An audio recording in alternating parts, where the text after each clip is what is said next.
Hello guys, আসসালামু আলাইকুম। It's my Farhana Tapasi family vlog. দেশ এবং দেশের বাইরে থেকে যে আমার ভিডিওটা দেখছেন, দয়া করে সবাই পুরো ভিডিওটা দেখবেন, কেউ টানিয়ে দেখবেন না। আজকে আমি একটি রেসিপি নিয়ে হাজির হলাম। আমি এখানে চৌগা মাছ ধুয়ে পরিষ্কার করে নিলাম, তার ভিতরে রসুন কুচি পেঁয়াজ কুচি দিয়ে দিলাম, তারপরে দিয়ে দিলাম মরিচ, তারপরে দিয়ে দিলাম টমেটো, এরপর আমি দিয়ে দিব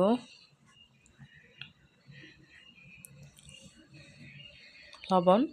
আমি এখানে পরিমাণ মতো লবণ দিলাম, তারপরে দিয়ে দেব হলুদের গুঁড়া।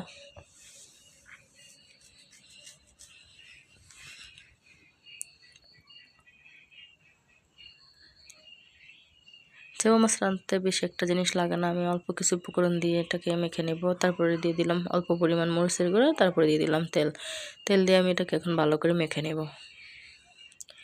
এরপরে এর ভিতরে কিছু তেল ছিল, তেলগুলো দিয়ে দিয়েছি চৌগা মাছের। এরপর এটাকে এখন হাত দিয়ে ভালো করে মেখে নিতেছি।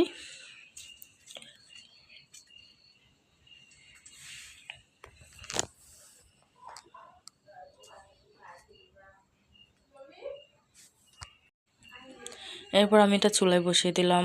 তারপরে এটা যখন ফুটে আসবে, যখন ঝোলের ঘনত্বটা আসবে, তখন আমি এটার ভিতরে দিয়ে দিব ধনিয়া পাতা। এরপর যখন শুকাবে এটা নামিয়ে ফেলবো। এভাবে রান্না করে খেলে অসম্ভব মজা লাগে। সবাই সুস্থ থাকবেন, ভালো থাকবেন। আল্লাহ হাফেজ।